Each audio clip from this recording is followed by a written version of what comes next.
오늘 베드로 후서 1장 12절부터 21절까지죠. 12장부터 21절까지 함께 읽고 시작하도록 하겠습니다. 그러므로 너희가 이것을 알고 이미 있는 진리에 서 있으나 내가 항상 너희에게 생각나게 하려 하노라.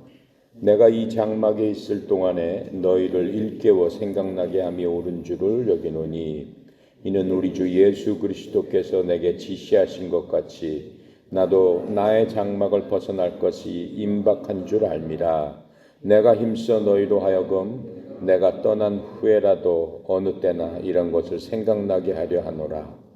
우리 주 예수 그리스도의 능력과 강림하심을 너희에게 알게 한 것이 교묘히 만든 이야기를 따른 것이 아니요 우리는 그의 크신 위엄을 친히 본 자라. 지극히 큰 영광 중에서 이러한 소리가 그에게 나기를 이는 내 사랑하는 아들이요 내 기뻐하는 자라 하실 때에 그가 하나님 아버지께 존귀와 영광을 받으셨느니라. 이 소리는 우리가 그와 함께 거룩한 산에 있을 때 하늘로부터 난 것을 들은 것이라. 또 우리에게는 더 확실한 예언이 있어 어두운 데를 비추는 등불과 같으니 날이 새어 샛별이 너희 마음에 떠오르기까지 너희는 이것을 주의하는 것이 옳으니라. 먼저 알 것은 성경의 모든 예언은 사사로이 풀 것이 아니니 예언은 언제든지 사람의 뜻으로 낸 것이 아니요 오직 성령의 감동하심을 받은 사람들이 하나님께 받아 말한 것임이라. 아멘.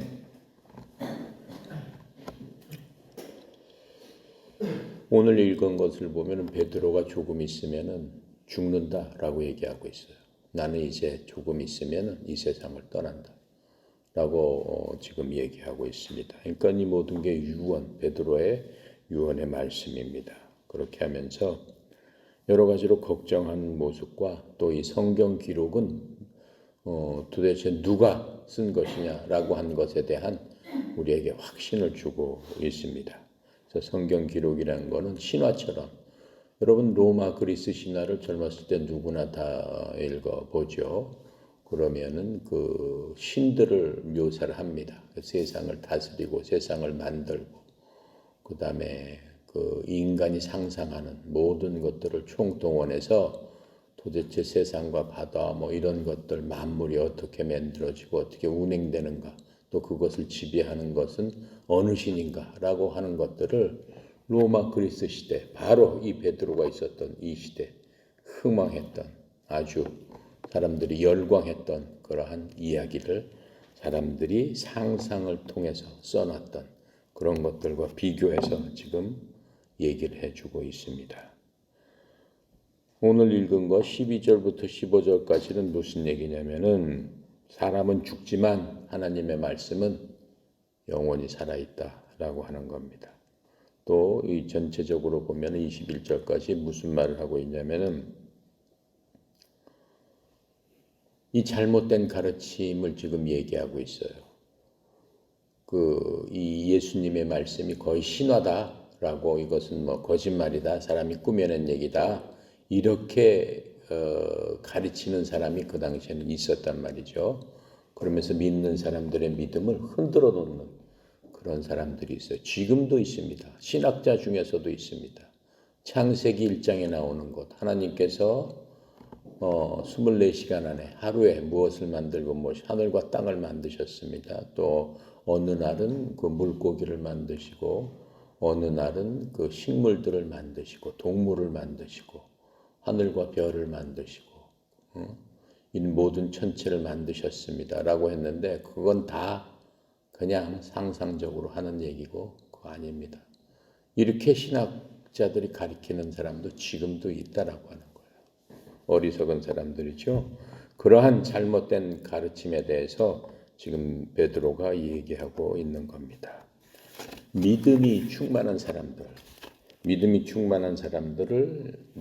그 믿음이 항상 살아서 역사하기 때문에 점점 자라난다라고 했어요. 항상 성장한다고 그랬어요. 어린아이로 태어나서 장성한 어른처럼 어디까지 자라날 수 있다라고 그랬어요. 예수 그리스도의 장성한 분량까지 그렇게 성장할 수 있다고 그랬습니다. 이렇게 그런 사람들로 가득 찬 교회들. 교회는 뭐예요? 믿는 사람들의 모임이 교회예요. 우리도 교회예요.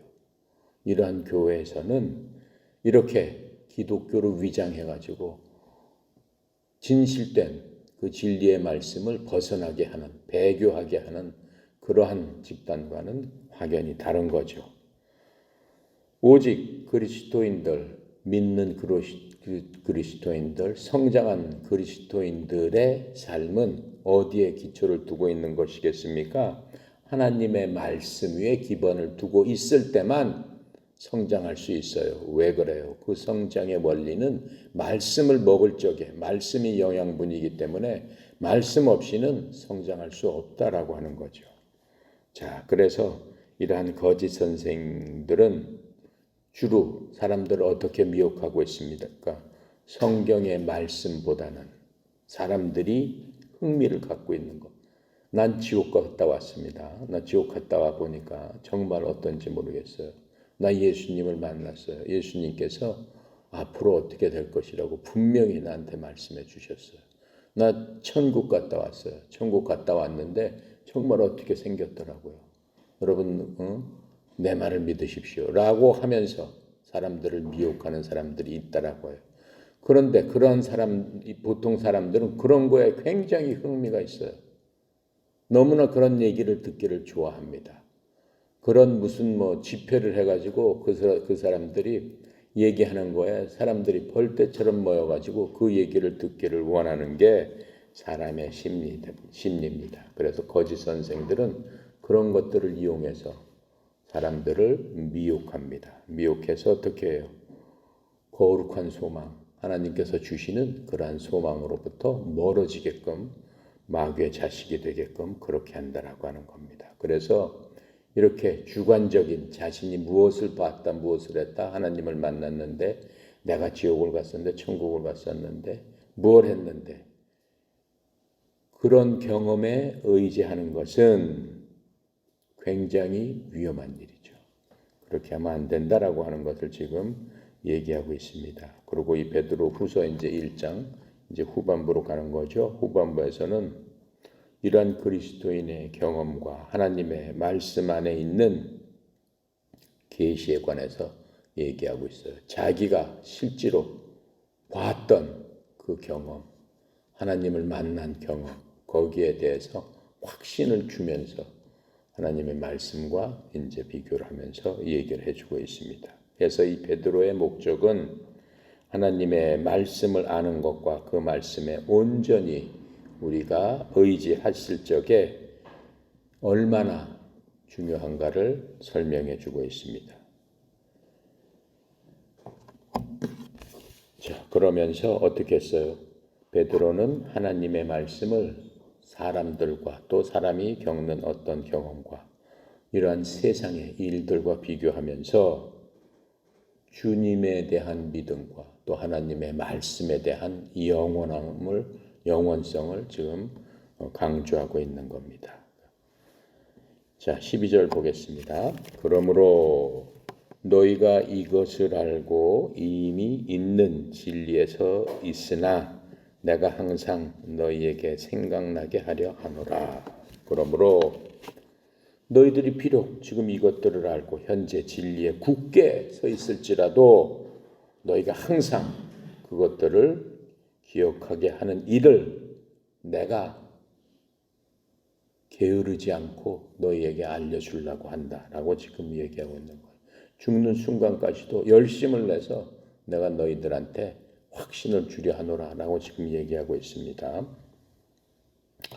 지금 이 교회는 이 베드로는 이 서신을 교회들한테 주는 거예요. 믿는 사람들. 그 당시는 유대인이었죠. 이방인은 없습니다. 지금 베드로가 편지를 보내서 이 편지를 수신한 사람들은 전부 자기 동족인 유대인들밖에 없어요. 우리처럼 유대인 지금은 대부분이 유대인 아닌 사람들이 99.9% 유대인 아닌 사람들로서 그리스도인이 이루어졌지만 베드로가 있을 당시에는 100% 유대인들만이 교회를 이루고 있었습니다. 그런데 이 교회, 그러한 교회는 어떻게 세워졌다고 그랬어요? 사도들과 신약의 대언자들의 가르침과 또 대언자들이 어떻게 하는 거예요? 설교를 그들에게 함으로써 교회는 이루어지게 돼 있습니다. 에베소서 2장 20절에 이렇게 설명해 주고 있어요. 또 사도들과 대언자들의 기초 위에 세워진 자들이니라. 누가? 그 당시의 교회가. 그러면서 예수 그리스도께서 친히 으뜸 모퉁이 돌이 되었나니. 즉 교회를 뭐라고 그랬어요? 건물은 교회가 아니라고 그랬어요. 그건 예배당, 그냥 강당이에요. 강당에다가 교회라고 무슨 교회 이렇게 붙인 거죠. 그러면 그 예배당 안에 믿는 사람들이 한 사람, 두 사람, 세 사람, 네 사람, 어떤 교회는 10,000명, 20,000명 이렇게 모여드는 거예요. 그럼 그 믿는 사람 하나하나가 교회라고 그랬잖아요. 근데 그 교회는 어디다 세워진다고 그랬어요? 예수 그리스도라는 그 기초석 위에 세워져 가는데, 건물이 세워져 가는 게 아니라 믿는 사람들이 모여들기 시작하는데, 그 사람들을 모여들게 하는 기본이 뭐냐? 바로 예수 그리스도다라고 지금 얘기를 해주고 있는 거예요. 그래서 그 예수 그리스도께서 그 교회의 모퉁이 돌, 기초석이 되셔서 그 옆에 누가 놓여 무슨 돌이 있어요? 이 건물을 지으려면 맨 처음에 기초석이 있고 그 기반을 쭉 쌓게 되는 거죠. 밑바닥에 돌을 놓게 되는 거죠. 그 돌들의 기초가 예수님과 예수님을 따르던 사도들과 대언자들이었다라고 얘기하는 거예요. 그 기초석이 다 놓아졌으니까 그 위에 이제 우리가 하나씩 쌓아서 큰 교회를 이룩하게 된다라고 하는 거예요. 그래서 우리는 예수님 안에서 예수님과 함께 친교하고 교통하면서 같이 놓여 있는 모든 사람들이 하나의 구조물을 이룬다라고 얘기하는 거예요. 그러면서 그 교회는 우리가 성장할 때마다 함께 커간다라고 지금 설명을 해주고 있는 겁니다. 그래서 이제 우리는 그 교회에 놓여 있는 후세대들이죠. 이런 후세대들, 우리들은 그들의 기초 위에서 현재 지어져 있었고 또 어떻게 돼요? 지어진 우리들이 성장해 나가고 있다라고 지금 하는 겁니다. 자, 그래서 사람들은 기초는 오직 예수 그리스도밖에 안 되는 거예요. 예수 그리스도만이 우리의 기초가 되는 거예요. 근데 그 기초가 사람들이라면은 그 건물은 예수 내 교회가 아니다라고 하는 거예요. 예수님께서 뭐라고 말씀하세요? 내가 그 고백 위에 예수 내 교회, 내 교회를 세우리라. 교회는 예수 내 교회야만 되는 거예요. 그러니까 그 기초가 예수 그리스도가 기초가 됐을 적에는 예수 내 교회지만은 그게 뭐 이만이라든가 무슨 다른 사이비 종교 교주 위에 세워지기 시작하면은 그건 예수님과는 관계 없는 그런 교회가 되는 거죠. 그래서 사람들은 아무도 그러한 기초가 될 수는 없는 겁니다. 고린도서 3장 11절에 보면은 이렇게 말씀하고 있어요. 아무도 이미 놓은 기초 외에 능히 다른 기초를 놓을 수 없나니 이 기초는 곧 예수 그리스도시라. 이렇게 얘기하고 있는 겁니다. 그래서 베드로는 바로 그 기초적인 예수님은 하나님이십니다. 라고 얘기하면서 그 유대 그 성도들한테 기억나게 하고 생각나게 하고 그런 것들을 주의하라고 지금 얘기하고 있습니다. 그래서 주님께서 베드로가 언제 죽고 어떻게 죽을지는 주님께서 베드로한테 이미 말씀해 주셨어요. 너는 언제 죽고 어떻게 죽을 거다. 이렇게 말씀해 주셨어요. 어디서? 요한복음 21장 18절에서 이렇게 말씀하세요. 베드로한테 말씀하시는 거예요. 진실로 진실로 내가 네게 이르노니, 베드로한테 이르노니, 젊어서 베드로 너는 스스로 띠를 띠고 내가 원하는 곳으로 다녔으나 늙어서는 내가 내 손을 내밀 터인즉 다른 사람이 내게 띠를 띠워 내가 원하지 않는 곳에서 너를 데려가리라. 다른 사람들한테 잡혀서 너는 죽게 될 것이다 라고 어떻게 죽을 건지를 얘기해 줬습니다. 그래서 사도행전에 보면은 베드로가 감옥에 잡힙니다. 오순절 전에 잡혀가지고 오순절이 끝나면은 베드로를 사형에 처하기로 지금 예정을 되고 있어요. 그런데도 베드로는 태연하게 쿨쿨 잠을 자고 있습니다. 왜 그래요? 하나님께서 너는 어떻게 죽을 것이다라고 이미 알려주셨기 때문에 자기가 그렇게 죽지 않는다는 것을 알고 있으니까는 전혀 관계없이 잠을 쿨쿨 자고 있었던 그런 것들을 어떻게 해요? 우리가 사도행전에서 볼 수 있습니다. 베드로는 어떻게 죽었다라고 해요?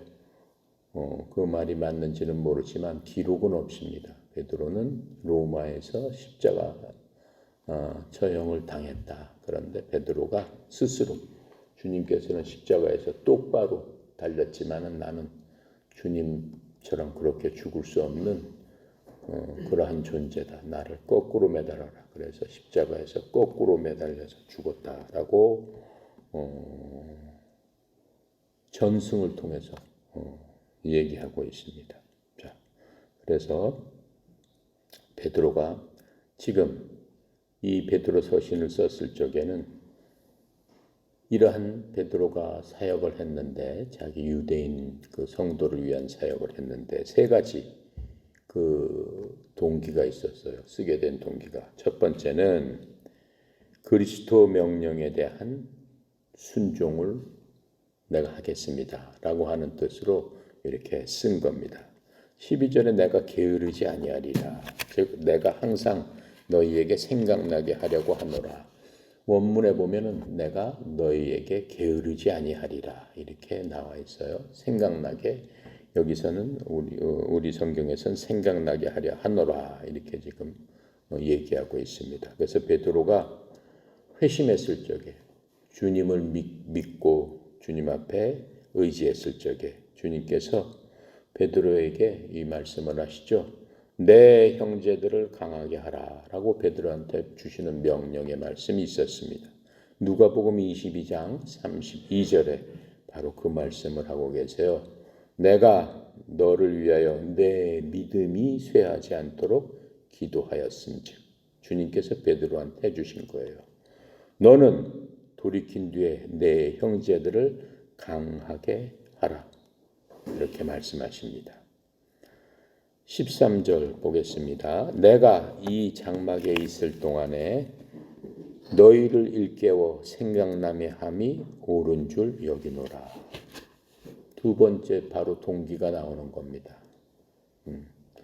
베드로는 자기가 하는 일을 옳은 줄로 생각했어요. 주님께서 나보러 이렇게 하라고 하신 거니까는 나한테는 지상명령이다. 내가 꼭 그렇게 하는 것이 나한테는 정말로 옳은 일이다 라고 생각하면서 지금 이 일을 하고 있다라고 하는 겁니다. 그래서 자신이 하는 일이 지당하다고 옳고 합당한 일이라고 생각을 했습니다. 어떻게 하는 거예요? 성도들을 일으켜 세우고 하나님의 말씀을 기억나게 해야 되겠다라고 지금 생각하면서 이 베드로 서신을 쓴 겁니다. 그러면서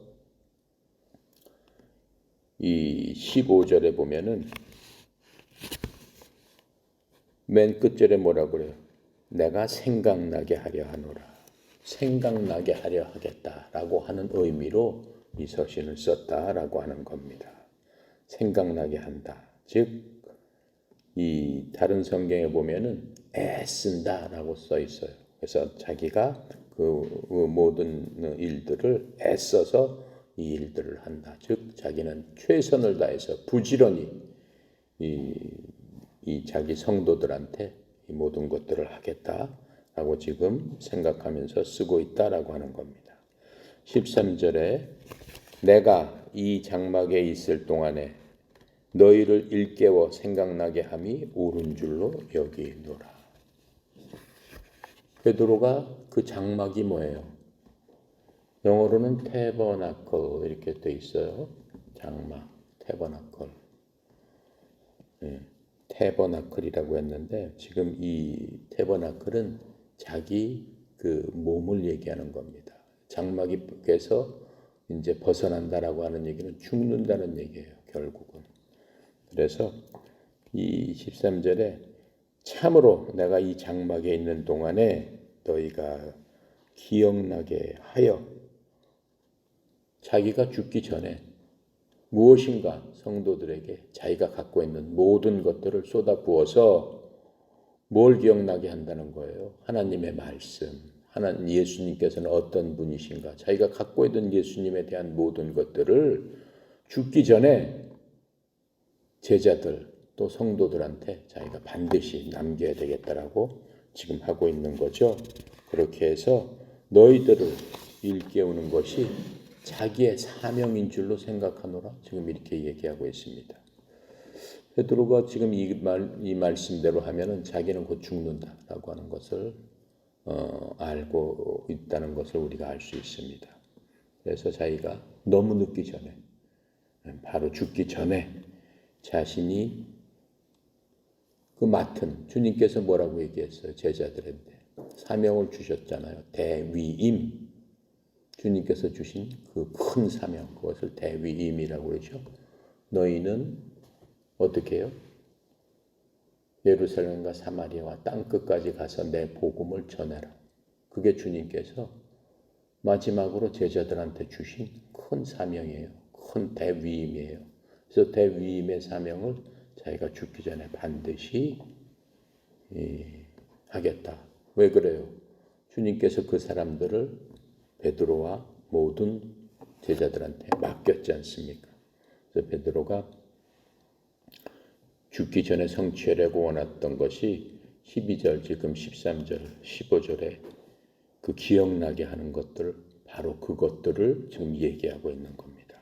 그래서 베드로는 이러한 성도들의 마음속에 깊은, 자기가 알고 있는 모든 것들을 동원해서 그 마음속에 자기가 없더라도 깊은 인상을 주어서 하나님과 그 말씀을 잊지 않도록 계속 기억나게 하도록 하기를 원했습니다.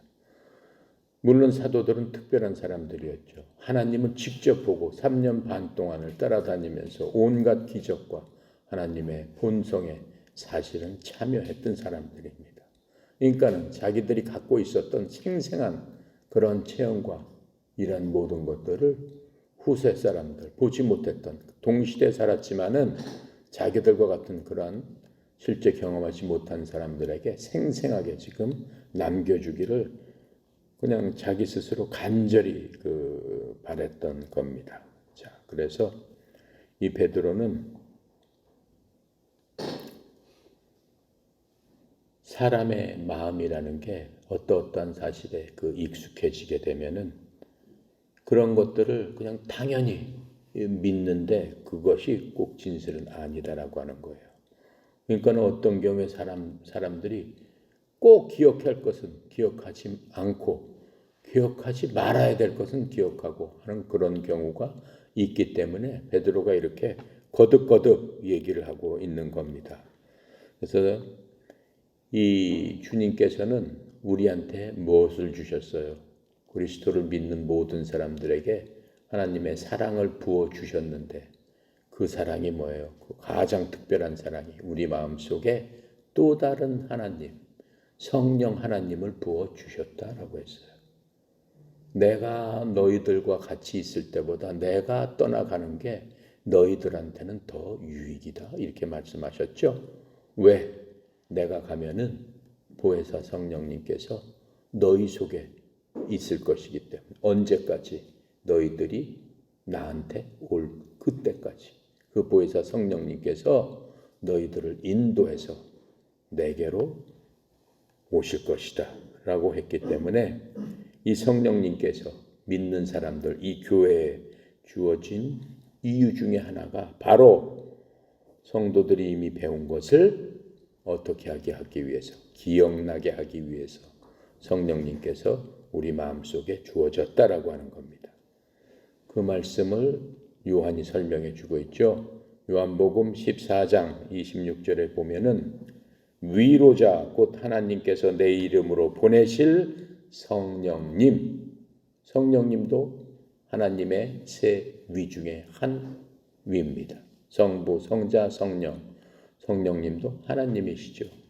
그 세 분이서 한 하나님을 구성하시기 때문에 이 성령님도 하나님이신데 바로 그 성령님 그분께서 너희에게 모든 것을 오시면 가르치시고 내가 너희에게 무엇을 말하였든지 너희가 모든 것을 기억나게 하시리라. 그렇죠? 그러니까 우리가 성경을 읽고 또 읽은 후에 우리 마음속에 기억나게 하고 그 기억 속에서 우리가 어려울 때마다 주님과 만날 수 있도록 도와주시는 분이 바로 우리 속에 계신 성령님이다. 이렇게 말씀하시면서 그 성령님을 보내주셨다라고 얘기하는 겁니다. 그래서 우리는 이미 그 성령님께서 우리 속에 함께 거한다라고 성경은 얘기하고 있어요. 뭐라고 얘기하고 있어요? 너희 몸이 거룩한 하나님이 계시는 영인 성전인 줄 너희가 깨닫지 못하느냐. 구약시대 성전은 어디 있었어요? 태버나클. 그 장막은 어디에 있었습니까? 성소, 지성소 해가지고 하나님의 법궤가 있는 시은좌가 있는 그곳에 지성소 안에 성소가 있었다고 그랬죠. 그런데 이제 예수님께서 어떻게 했어요? 그 율법과 대언자들의 모든 것들을 마무리하시면서 이제 성소가 어디로 옮겨진 거예요? 그 지성소는 우리 속으로 옮겨진 거예요. 그래서 우리가 교회인 겁니다. 건물은 교회가 아닙니다. 건물 안에 지성소가 어디 있어요? 지금 없잖아요. 그렇죠? 예, 우리 속에 바로 지성소가 있기 때문에 지금 그렇게 말씀하고 계십니다. 그래서 베드로는 그가 이제 곧 죽습니다. 죽는 것을 알았기 때문에 결코 자신은 죽지만 사라지지 않는 무엇인가를 남겨두고 싶었는데 그게 바로 하나님의 말씀이다라고 하는 겁니다. 자, 15절 내가 힘써 너희로 하여금 내가 떠난 후에라도 어느 때나 이런 것을 생각나게 하려 하노라. 이런 것. 자, 베드로는 지금 이 서신을 쓴 거예요. 베드로 전후서는 이 성경 기록으로 지금 남아 있지만 이거는 사실은 편지로 쓴 거예요. 누구한테? 믿는 사람들한테, 유대인 믿는 사람들한테 베드로가 자신의 경험과 자신의 생각과 자신이 체험했던 모든 것들을 믿음에 의지해서 이렇게 써 내려갔던 겁니다. 그래서 편지가 두 개였죠. 편지가 두 개였는데 하나 편지를 지금 베드로 전서라고 해서 성경의 하나로 기록된 거고 베드로 후서 이제 두 개 그 편지가 바로 성경의 신약 성경의 27권 중에 두 권을 차지하게 된 겁니다. 수세기에 걸쳐서 이 성도들에게 베드로 전후서는 대단히 큰 영향을 끼치고 있는 겁니다. 사람은 죽지만 하나님의 말씀은 살아있는 거죠. 이 증명하고 있는 거 아닙니까? 베드로는 2000년 전에 죽었지만은 그 말씀은 계속해서 살아있어서 우리들한테 큰 기쁨을 주고 있는 겁니다. 왜 그래요? 그 성경 자체가 베드로가 개인적으로 쓴 게 아니기 때문에 그렇습니다. 베드로가 이렇게 쓰게 된 이유가 이제 그 뒤에 어떻게 해서 이 성경은 써졌다, 이 서신은 써졌다라고 하는 것들을 베드로 스스로가 설명을 해주고 있는 것을 우리가 이제 다음 절에서 볼 수 있습니다. 자, 그래서 예수 그리스도의 교회는 교회라고 예수 그리스도 이전에는 율법이었죠. 근데 예수 그리스도 이후에는 율법은 없습니다. 더 이상. 왜요? 예수님께서 율법의 마침이 되셨다라고 했기 때문에 십자가에서 모든 율법을 완성을 시키셨기 때문에 더 이상 율법은 없어요. 율법은 이제 구시대, 구약에 해당되는 것으로 이제 끝이 났죠. 그래서 예수 그리스도의 교회는 그렇게 구별된 후부터는 항상 한 세대로 이루어지고 있습니다. 수천 년이 지났지만 우리는 한 세대입니다. 믿는 사람들은 다 한 세대입니다. 한 세대라는 게 뭐예요? 한 형제, 한 자매다라고 하는 거예요. 세대가 되게 되면 어떻게 되는 거예요? 아들로부터 아버지, 아버지부터 할아버지, 할아버지부터 고조, 증조 뭐 이렇게 쭉 올라가잖아요. 그때마다 세대가 바뀌지 않습니까? 그런데 그리스도 안에서는 단 한 세대밖에는 없다라고 얘기하는 겁니다. 만약에 우리가 이 성경이 없었더라면 어떻게 했을까요? 사람들의 입으로 전해져 오는 그 말씀을 믿어야 됐을 거 아니에요. 근데 사람들의 2000년 동안 그렇게 전해져 온 말이 어떻게 변했을 것 같아요? 맨 처음에 사람들이 호랑이다라고 했는데 2000년 후에 그게 뭘로 변했을까요? 바퀴벌레로 변했을 수도 있어요. 네. 사람들이 각각 듣는 게 다 틀리고, 여러분 무슨 게임 하잖아. 게임 할 적에 내가 뭐 이렇게 얘기했을 적에 전해주면 끝에 가면 뭐라고 그래? 완전히 엉뚱한 얘기 하잖아요. 그거랑 비슷하게 말로서 전해지는 것은 어떻게 된다는 거예요? 전혀 믿을 수 없는 거죠. 그래서 이 죽지 않는 하나님의 말씀으로 2000년이 지나도록 성령님께서 끝까지 보호하고 인도해 주신다라고 지금 하고 있습니다. 16절 보겠습니다. 우리 주 예수 그리스도의 능력과 강림하심을 너희에게 알게 한 것이 교묘히 만든 이야기를 따른 것이 아니요 우리는 그의 크신 위엄을 친히 본 자라. 이렇게 얘기하고 있습니다. 지금 말이 좀 꼬여 있죠. 무슨 얘기냐면 우리는 뭐예요? 이 사도들이 너희들에게 주 예수 그리스도의 권능과 오심을 알려줄 때에 알려준단 말이에요. 예수님의 권능과 예수님의 오심이 무엇인가를 이제 알려주는데 그 알려주는 말이 교묘히 꾸며낸 이야기를 따르지 아니하고 우리가 교묘하게 묘하게 사람들을 갖다 흥미롭고 사람을 꼬시려고 그렇게 만들어 놓은 이상한 얘기가 아니다. 신화 같은 얘기가 아니다라고 지금 얘기하고 있는 거예요. 우리는 그분의 위엄을 눈으로 본 자들이니라. 그게 아니고 우리가 확실히 눈으로 본 것을 지금 너희들한테 전해주려고 한다라고 얘기를 하면서 내가 하는 얘기가 전혀 꾸며낸 얘기가 아니다 이렇게 말씀해 주고 있는 거예요. 자, 지금 16절부터 18절까지는 무슨 얘기를 하는 거냐면 예수님께서 우리가 마태복음, 마가복음, 누가복음 세 복음서에서 똑같이 나오는 구절이 있습니다. 그 구절이 뭐냐면은 마태복음 17장 내가 1절부터 2절까지만 한번 같이 읽어봅시다. 마태복음만 찾아서 마태복음 17장 1절 2절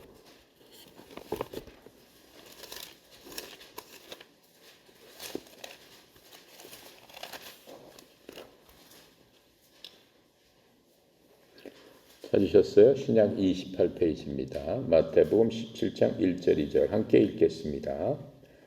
엿새 후에 예수님께서 베드로와 야고보와 그의 형제 요한을 데리시고 따로 높은 산에 올라가셨더니 그들 앞에서 변형되사 그 얼굴이 햇같이 빛나며 옷이 빛과 같이 희어졌더라. 3절 그때 모세와 엘리야가 예수님과 더불어 말하는 것이 그들에게 보이거늘. 그렇죠? 지금 우리가 읽은 건 뭐예요? 마태복음이잖아요. 그렇죠? 마태복음에 지금 마태가 뭐라고 얘기한 거야? 17절에 보니까. 누가 봤다는 얘기야? 여기 마태는 없어요. 마태가 이것을 쓰긴 썼지만 세 사람이 있었는데 누가? 베드로와 야고보와 요한. 그 세 명이서 예수님을 따라서 변화산으로 올라갔는데 그 변화산 꼭대기에서 딱 보니까 예수님이 평상시에 예수님이 아니더라라고 얘기하는 거예요. 어떻게 돼버린 거예요? 변형이 됐다라고 얘기하는 거예요. 변해버렸다라고 하는 거예요. 어떻게 변해? 그 얼굴이 해같이 빛나며 옷이 빛과 같이 헤어졌더라. 얼굴이 해같이 빛난다? 말로 이렇게 썼으니까 그렇지. 여러분 마음속에 상상을 해보세요. 옆 사람이 지금 옆 사람 한번 쳐다보세요. 얼굴이. 어때? 해같이 빛나? 근데 느닷없이 그 사람 옆 사람 쳐다보니까 해같이 빛난다. 해같이 빛나면 그 얼굴 볼 수 있어 없어? 눈이 부셔서 볼 수 없어요. 해를 계속 보면 어떻게 돼요? 눈 멀어버립니다. 그렇죠? 자외선 때문에 눈 멀어버려요. 그렇게 빛났다라고 하는 거예요. 옷은 어떻다고 그랬어요? 예수님께서 평상시에 입고 다니던 옷이 어떻겠어요?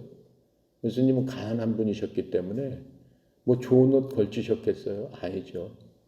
누더기 같은 옷을 입고 다니셨을 텐데 그 옷이 어떻게 됐다는 거예요?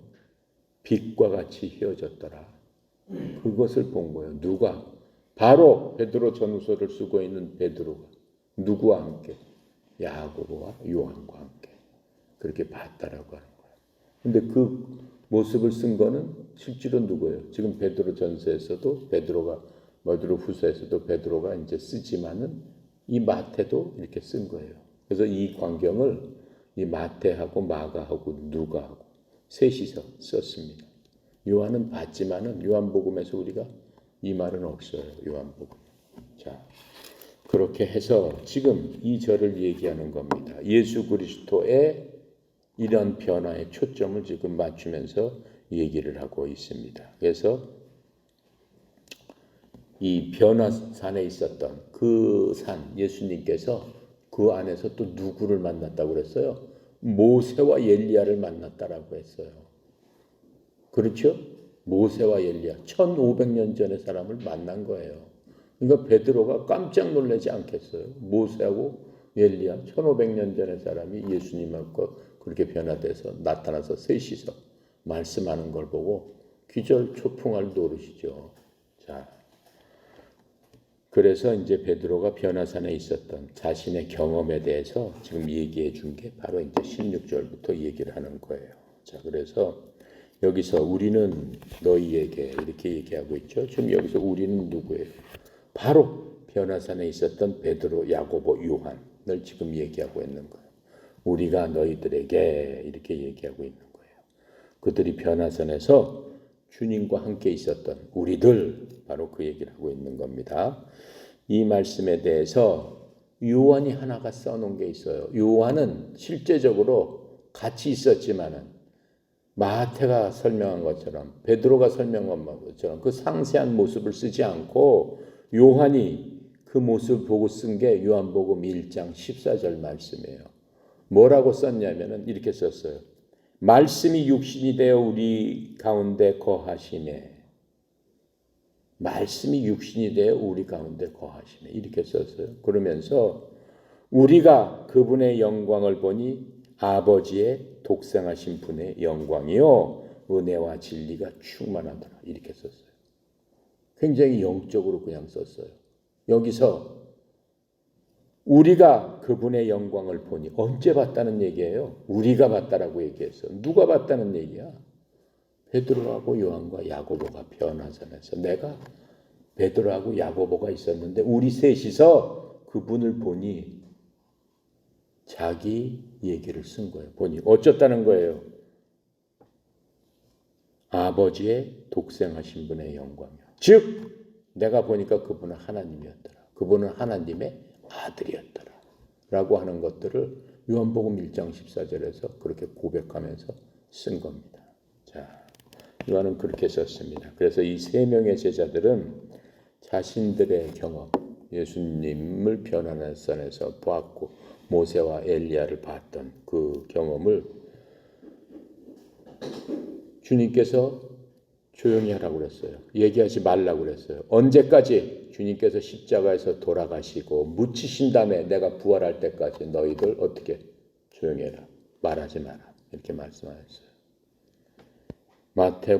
그게 어디에 나와 있어요? 마태복음 17장 9절에 얘기하고 있습니다. 이렇게 그들이 산에서 내려올 때 예수님께서 그들에게 명하여 이르시되 사람의 아들이 죽은 자들로부터 다시 일어날 때까지는 그 본 것을 아무에게도 말하지 말라 하시니 라고 하시면서 주의를 시켰기 때문에 그들은 얘기하지 않았습니다. 그리고 이제 예수님께서 부활하시고 하늘로 올라가신 다음에부터는 변화산상에 있었던 일들을 간증하기 시작한 겁니다. 그래서 마태복음, 마가복음, 누가복음에 그렇게 써 있는 겁니다. 자, 그래서 주님의 그러한 변화산상에서의 변화는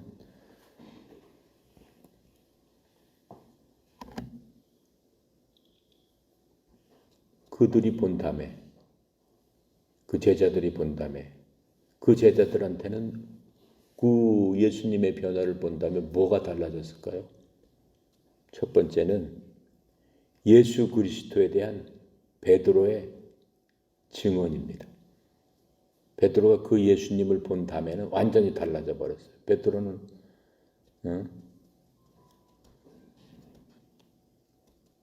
어떤 사람이었어요? 베드로는 그냥 막 좌충우돌하고 자기 생각이 강하고. 베드로는 어떤 사람이었어요? 예수님을 우리의 왕으로 모셔가지고 이 나라를 갖다가 로마의 지배 아래에서부터 건져내 주실 그러한 분입니다 라고 하면서 칼 차고 다니면서 호위무사로서 앞장서서 다녔던 그 베드로죠. 근데 이제 베드로가 달라집니다. 어떻게 달라졌을까요? 마태복음 16장 13절부터 16절까지 찾아보겠습니다.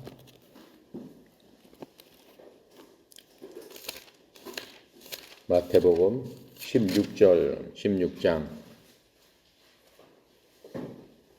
13절부터 16절까지 함께 읽겠습니다. 예수께서 빌립보 가이사라 지방에 이르러 제자들에게 물어 이르되 사람들이 인자는 자신을 얘기하는 거예요. 인자를 누구라 하느냐 이르되 이제 제자들이 얘기하는 거예요. 더러는 세례 요한, 더러는 엘리야, 어떤 이는 예레미야나 선지자 중에 하나라 하나이다. 이르시되 너희는 나를 누구라 하느냐? 시몬 베드로가 대답하여 이르시되 주는 그리스도시요 살아계신 하나님의 아들이시니다. 그렇죠? 이렇게 얘기했단 말이에요. 그러니까 요 18절 볼까요? 18절. 이제 예수님께서 베드로에게 이르노니 너는 베드로라. 내가 이 반석 위에 내 교회를 세우리니 음부의 권세가 이기지 못하리라. 이렇게 말씀하시면서 처음으로 베드로의 그 고백 위에 내가 내 교회를 세우리라. 그리스도 교회, 예수 내 교회를 세우리라 말씀하시는 거예요. 자, 그런데 베드로가 어떻게 달라져서 16절 얘기해요. 뭐라고 고백하는 거예요? 주는 그리스도시요 살아계신 하나님의 아들이십니다. 왜? 예수님의 그 변화된 모습을 보지 못한 사람들은 예수님더러 뭐라고 얘기해요? 어떤 사람은 세례 요한, 어떤 사람은 엘리야, 어떤 예레미야와 같이 우리 조상 중에 유명한 선지자 중에 한 명이라고 다 얘기합니다. 왜 그래요? 주님께서 많은 기적을 일으키는 것들을 목격했기 때문에 그 사람들도 기적을 일으킨 걸로 구약 성경에 써 있는데 그 분 중에 한 분인 것으로 사람들이 대부분 얘기합니다. 그랬더니 베드로를 딱 집어서 말씀하시죠. 베드로는 그 변화산상에서 주님께서 변화하는 것을 본 목격자니까 너는 뭐라고 생각하느냐 그랬더니 주는 그리스도요 살아계신 하나님의 아들이십니다. 어떻게 감히 그 얘기가 나올 수 있어요? 봤기 때문에. 그 마음속에 성령께서 감동을 시켰기 때문에 바로 고백을 할 수 있었다라고 하는 것들을 우리가 알 수 있습니다. 그래서 변화산상을 통해서 이렇게 베드로가 이제 그 고백한 것을 알 수 있죠. 자, 그럴 뿐만 아니라 17절에 보면은 어떻게 해요? 지극히 큰 영광 중에서 이러한 소리가 그에게 나기에 이는 내 사랑하는 아들이요 내 기뻐하는 자라 하실 때 그가 하나님 아버지께 존귀 영광을 받으셨느니라. 눈으로 봤을 뿐만 아니라 소리도 들었다라고 하는 거예요. 무슨 소리? 예수님을 향해서 내 사랑하는 아들이요 내 기뻐하는 자라 이렇게 들렸다라고 하는 겁니다. 자, 그래서 우리가 그리스도를 믿고 예수를 우리의 구주로 고백하면은 그리스도께서 우리들에게 베드로한테 해주셨던 것처럼 확신을 주신다라고 하는 거예요. 눈으로 보지는 않지만은 귀로 들리지는 않지만은 뭘 주시겠다? 확신을 주시겠다라고 하는 거예요. 베드로 이상으로. 자, 두 번째 제자들의 변화는 뭐예요? 예수님께서 이제는 갈보리로 점점 가신다라고 하는 거예요. 가시는 그것, 갈보리로 가신다는 게 뭐예요? 고난의 십자가를 지고 세상 모든 죄인들의 죄짐을 짊어지고 십자가에서 죽으시기 위해서 가시는 그 여정을 이제 시작됐는데, 바로 이 모든 것들이 이 변화산에서 그렇게 가지기 시작됐는데, 이 변화산에서 모세를 만나고 엘리야를 만나고 하나님의 모습으로 변화를 시켜주시고 한 게 무엇 때문에? 그러한 여정에 있어서 예수님의 마음을 위로하고 또 강건케 하기 위해서 그 겁난 고통에 대해서 강건해야 되지 않습니까? 예수님은 참 하나님이시지만 참 인간이에요. 그러니까 우리랑 똑같은 성정을 가지셨다라고 얘기하는 거예요. 그러니까 인간으로서도 강건해야 되지 않습니까? 그렇죠? 강건하기 위해서 변화산에서의 모든 것들을 보여주신 것이다라고 하는 겁니다. 그리고 거기서 누구를 만났다고 그랬어요? 모세와 엘리야를 만났다라고 그랬습니다. 모세와 엘리야를 괜히 만났겠어요? 모세는 누구예요? 율법을 대표하는 사람이에요. 모세를 통해서 하나님께서 시내산에서 십계명을 주셨잖아요. 율법을 받은 사람이 바로 모세예요. 그러니까는 모세 하면은 모세오경, 그것을 쓴 사람이고, 하나님께서 그 모세오경을 통해서 이스라엘을 다스리는 법을 주셨단 말이에요. 율법은 즉 법이에요. 그 법을 대표하는 사람이 바로 누구야? 모세고, 엘리야는 누구예요? 모든 대언자를 대표하는 사람이에요. 율법과 대언자를 대표하는 사람을 주님께서 만나셨는데, 왜 율법과 유언자 모세와 엘리야를 만났을까요? 주님께서는 십자가에서 율법과 모든 대언자의 모든 것들을 완성시키신 분일 뿐더러 이 구약에 있는 모든 책에서 누굴 얘기하는 거예요? 모든 책, 즉 율법과 대언자들이 얘기한 구약 39권이 누굴 지칭한다고 그랬어요? 예수님을 지칭한다라고 얘기하고 있습니다. 누가복음 24장 27절에 보면은 주님께서 율법과 대언서에 나오는 그 모든 곳에서 예수님을 지칭하는 곳을 찾아서 제자들한테 설명해 주었다라고 하는 말씀이 나오고 있습니다. 그래서 지금 모세와 엘리야가 변화산상에서 주님을 만나고 있다라고 하는 것을 설명해 주고 있습니다. 즉 성경의 말씀을 지금 성취하는 바로 그것들입니다. 그래서 아버지께서 하늘로부터 자신의 사랑과 확신의 말씀으로 아들임을 재차 확인시켜 주시는 거죠.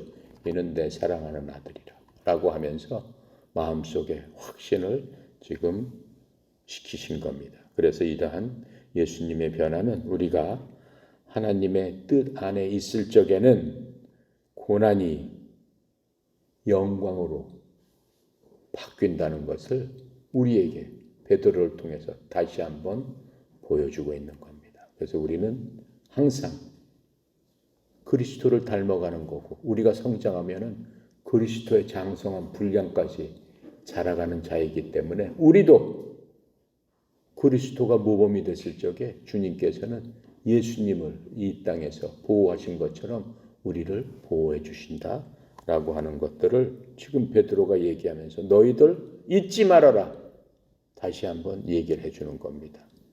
세 번째로 지금 베드로가 얘기하고 싶은 건 뭐예요? 이러한 변화산상에서의 그 예수님의 변화는 뭘 또 보여주는 거예요? 우리가 이 땅을 떠나면은 우리한테는 약속된 곳이 있는데 그 약속된 것이 뭐예요? 하나님의 왕국의 백성이 되는 겁니다. Kingdom of Heaven에 우리는 백성이 되는 겁니다. 그곳에서 주님과 함께 영원히 사는 바로 그것입니다.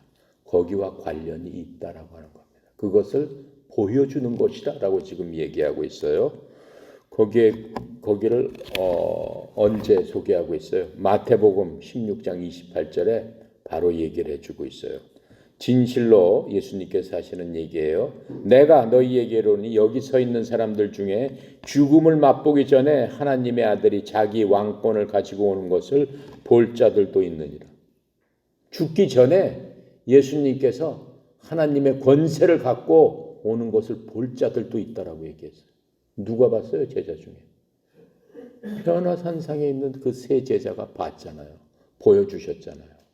그러니까 변화산상에 가기 전에 이 말씀을 제자한테 해주신 거예요. 그래서 베드로, 요한, 야고보는 예수님께서 왕권을 가지시고 그 변화산상에 계신 것을 봤고, 또 마가복음 9장 1절에도 똑같은 말씀을 하세요. 그분께서 제자들에게 이르시되 진실로 내가 너희에게 이르노니 여기 서 있는 사람 중에 죽음을 맛보기 전에 하나님의 왕국이 권능 있게 임하는 것을 볼 자도 있느니라. 즉 예수님께서 서 있었던 바로 그 모습이 하나님의 왕국의 모습이다.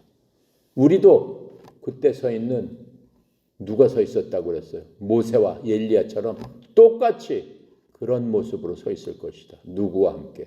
예수님을 찬양하면서 그것을 보여주셨다라고 얘기하는 거예요. 또 누가복음 9장 27절에 그러는 내가 너희에게 진실로 말하노니 여기 서 있는 사람들 중에는 죽음을 맛보기 전에 하나님의 왕국을 볼 자도 더러 있느니라 하시니라. 왜 복음서 세 군데서 이걸 다 얘기했을까요? 가장 중요한 거기 때문에 그렇습니다. 하나님의 말씀 중에 가장 중요한 거는 사복음서에 다 기록되어 있는 거예요.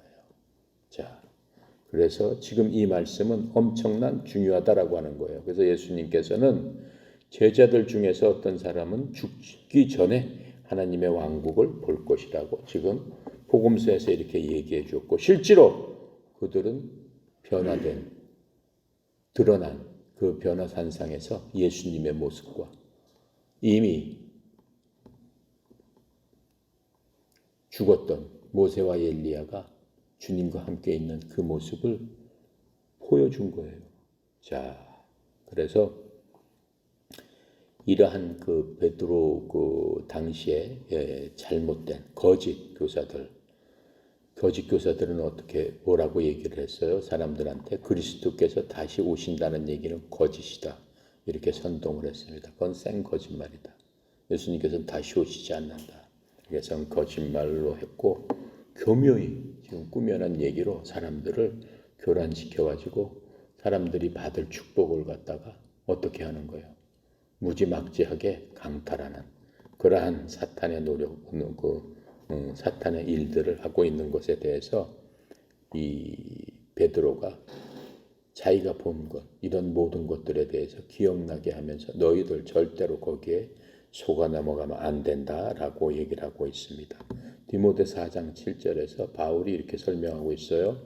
그러나 속되고 늙은 부녀들의 꾸며낸 이야기들을 거부하고 도리어 하나님의 성품에 이르도록 스스로 훈련해라.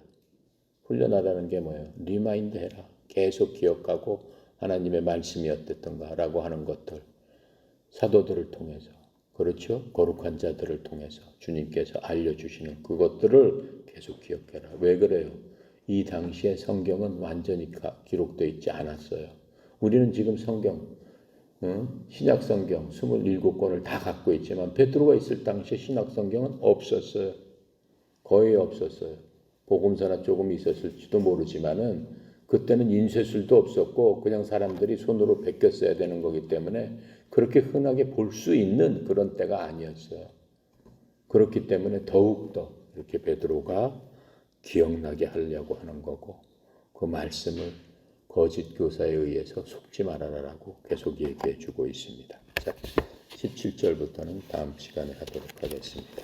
기도하고 마칩니다. 거룩하고 감사하신 하나님의 은혜의 영광을 찬양하며 이 시간도 베드로를 통해서 우리에게 주시는 놀라우신 하나님의 그리스도의 그 모습을 보게 해주시니 감사합니다. 우리가 눈으로 귀로 보고 듣지는 못하지만 그거보다 더 소중한 것, 보고 듣고 하는 것이 아니라 보지 못하고 듣지 못하고 믿는 자들이 더 더 소중하다라고 하신 주님의 말씀처럼 우리는 보지는 못했지만은, 듣지는 못했지만은, 듣는 것 이상으로, 보는 것 이상으로 그리스도는 하나님의 아들이심을 저희들이 온전히 믿고 그 말씀 위에 온전히 세워지는 가지임을 저희들 고백하오니, 아버지는 포도나무요 우리는 가지인 그러한 가지로서 주님께서 주시는 생명으로 우리가 온전히 주님만 믿고 의지함을 고백하며 나아가오니 우리의 믿음이 그리스도의 장성한 분량까지 성장할 수 있도록 성령님께서 깨닫게 하시고 기억나게 하시고 성령님께서 인도하심에 따라 매일매일 믿음 가운데 한 발씩 걸어가는 성장하는 주의 종들, 주의 자녀 다 되도록 주여 축복하시고 인도하여 주시옵소서. 전교 흩어져 있는 사랑하는 주의 종들을 기억하시고 삶의 현장에서도 온전히 주님만을 찬양하며 오늘 하루도 하나님의 말씀에 어떻게 순종하며 주와 동행할 것을 깊이 생각하는 그러한 하나님의 자녀들에게 주여 축복하시고 인도하여 주시옵소서. 특별히 송영희 사장님 협회를 위해서 항상 기도하며 주님의 말씀을 묵상하는 가운데 주께서 원하시는 대로 이 협회가 잘 흘러가고 잘 인도되어서 큰 하나님의 기쁨이 될 수 있도록 주의 종에게 크신 사랑, 크신 은혜, 큰 능력 베풀어 주시옵소서. 모든 것 주께 의탁드립니다. 감사드리며 예수 그리스도 이름으로 기도드렸습니다. 아멘.